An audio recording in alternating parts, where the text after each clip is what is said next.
Masa depan bangsa berada di tangan generasi muda. Jika generasi muda tidak disiapkan dengan baik, maka bangsa kita tidak dapat bersaing.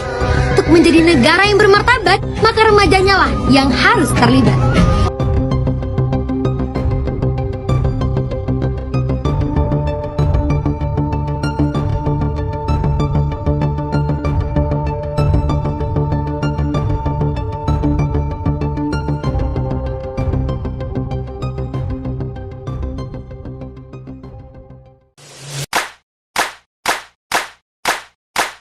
Assalamualaikum warahmatullahi wabarakatuh. Selamat datang di acara obrolan bermakna.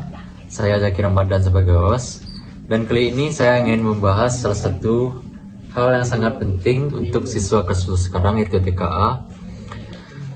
Untuk membuat pembahasan kita ini lebih menarik, saya mengundang salah satu narasumber yang sangat luar biasa, yaitu Razak. Silakan masuk, Razak. Ya, Razak. Halo teman-teman semuanya. Apa kabar, Razak? Alhamdulillah saya baik, Mas. Bagaimana nih perasaan Razak setelah menjalani TKA untuk pertama kalinya? Waduh, Alhamdulillah setelah saya menghadapi TKA ini, hidup saya sudah tenang. Karena pada saat sebelumnya hati saya masih banyak bertanya-tanya nih, karena saya nggak tahu teknis TKA ini gimana untuk kedepannya. Karena saya itu baru mulai menghadapi TKA ini di angkatan saya nih. Karena angkatan sebelumnya itu belum ada TKA ini. Oh, setelah menjalani TKA ini, apa persiapan yang Razak lakukan untuk menghadapi tes TKA kali ini? Waduh, kalau untuk persiapannya itu banyak, seperti sebelum adanya sebelum TKA ini saya banyak membahas soal, mengulang-ulang materi di sekolah, serta guru-guru sekolah saya itu alhamdulillah juga mendukung adanya TKA ini. Dan dari itu saya juga banyak mempelajari hal-hal yang saya pelajari di kelas 10 sampai kelas 12 yang sudah diulas sekarang ini. Oke, langsung saja. Menurut Razak, apa itu TKA? Nah, TKA ini adalah tes kemampuan yang dirancang untuk mengukur kemampuan akademik siswa nih, dari mapel-mapel yang telah ia pelajari sejak kelas 10 hingga kelas 12. Nah, TKA ini berbeda dengan tes hafalan nih, karena tes TKA ini akan mengukur dari pemahaman konsepnya, kemampuan berpikir kritisnya, dan juga penerapan materi yang dalam menyelesaikan soal. Nah, TKA ini itu bukan siapa yang paling rajin menghafal nih, tetapi siapa yang paling paham dengan materinya. Nah, di TKA ini juga akan dites 5 materi atau 5 mapel seperti B-Indo, Bahasa Inggris, MTK, dan juga 2 mapel pilihan yang akan untuk jurusan yang ia pilih ke depannya. Oke, tujuan atau yang diharapkan pemerintah dengan diadakannya TKA ini apa menurut Razak? Nah, tujuan dari TKA itu sendiri sih seperti TKA ini untuk mengukur kemampuan siswa yang secara objektif nih, adil, dan juga menjadi alat seleksi untuk perguruan tinggi, terutama pada jalur SNBP. Karena pada jalur SNBP sendiri itu TKA ini sangat diperlukan nih, karena pada SNBP itu TKA ini telah menjadi salah satu syarat penting untuk mendaftar di jalur SNBP.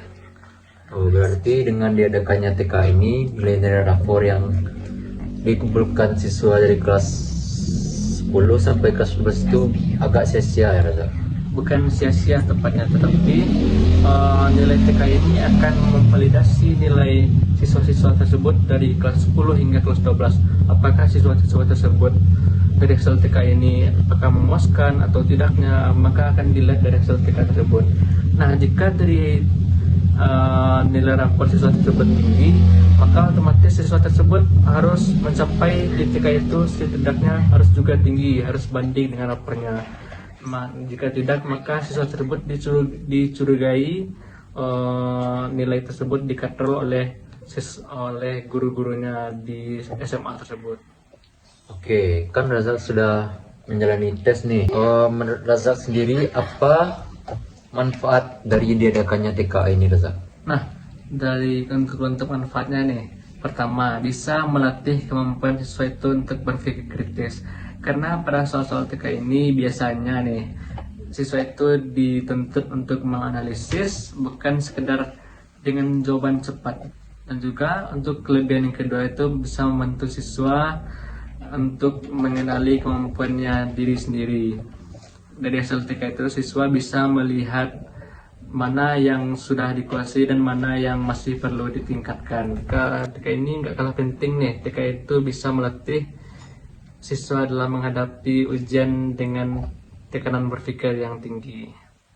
Oke, dari TK ini, menurut Razak, apa kelebihan dan kekurangan dari TK ini, Razak? Nah, TK ini juga memiliki nilai positifnya nih, seperti penilaiannya itu lebih adil dan juga terstandar nih, karena soalnya itu sama dan dilihat secara nasional. Dan juga yang kedua, untuk mengukur pemahamannya, bukan sekedar hafalannya, sehingga siswa yang benar-benar belajar dia akan lebih diuntungkan. Yang ketiga, mendorong siswa belajar lebih mendalam, bukan hanya menjelang ujian. Yang keempat, merelevan dengan dunia perkuliahan karena menuntut logika dan analisisnya. Nah, untuk kekurangannya dari TK ini adalah seperti TK ini bisa membuat tekanan kepada siswa tersebut, karena siswa tersebut bisa stres dengan diadakannya TK ini. Karena hasil TK ini sangat menentukan. Banyak siswa yang merasa stres berlebihan dengan diadakannya TK ini. Yang kedua, tidak semua kecerdasan itu bisa diukur dengan secaranya tes. Karena kemampuan non-akademik seperti kreativitas, kepemimpinan, dan juga keterampilan sosial itu belum sepenuhnya terlihat. Dan yang ketiga, perbedaan fasilitas dan kualitas sekolah itu bisa dipengaruhi dari kesiapan siswa dalam menghadapi TK ini. Nah, kan Razak udah menjalani tes TKA nih. Ada nggak tips-tips untuk adik-adik kelas 11 untuk menghadapi tes TKA tahun depan? Tips-tips singkat dari saya ini seperti siswa tersebut harus memahami konsep dasarnya, jangan cuma hafal-hafal rumusnya. Dan juga siswa itu harus sering berlatih soal TKA, dan juga atur waktu untuk belajar dan juga kesehatan dan istirahat yang cukup agar hasil TK itu maksimal. Oke, mungkin sekian pembahasan kita kali ini. Jadikan pembahasan kita kali ini jadi refleksi untuk teman-teman semua. Sekian pembahasan dari kami. Assalamualaikum warahmatullahi wabarakatuh.